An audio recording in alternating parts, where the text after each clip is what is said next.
Nina Teicholz takes on the formidable challenge of questioning established dietary guidelines upheld by powerful networks, including major food corporations and leading medical associations. For not backing off this diet they've prescribed to the American people for 50 years, there's just a huge set of interests.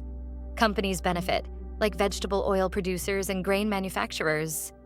She argues that 80% of supermarket products are based on grains and vegetable oils, laying bare the economic motivations behind these guidelines. It's not just controversial, but a very flawed piece by the American Heart Association on coconut oils and saturated fats. Right now, you have people like me challenging the status quo and defenders of conventional wisdom doubling down.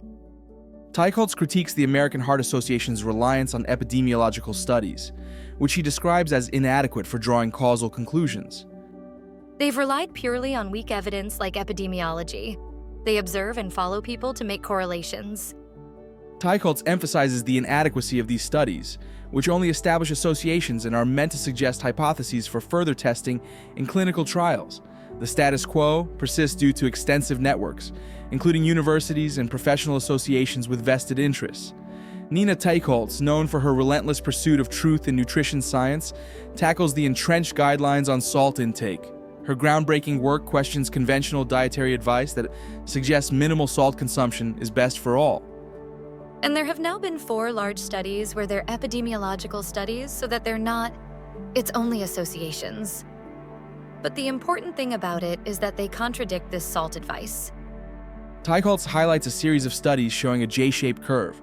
This implies that extremely low intake may increase cardiovascular death rates, contrary to current recommendations. They show that really, if you go too low, people who consume too little salt, those people have higher rates of cardiovascular death. So there seems to be a sweet spot for consuming salt. It's sort of a J-shaped curve. Her insights shed light on how moderate salt consumption could actually promote better cardiovascular health. This revelation stands in stark contrast to government advice. If you have moderate consumption of salt for the general population, that is sort of the sweet spot for good health and cardiovascular health. So the government's advice is lower is better for all Americans, and that's just not based on any rigorous science at all. Boom. Boom.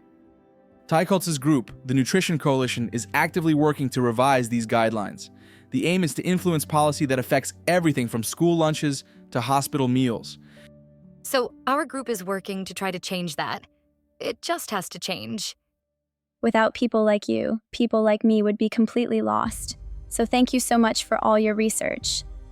With enthusiasm, the host encourages listeners to engage with Nina's work through her book and the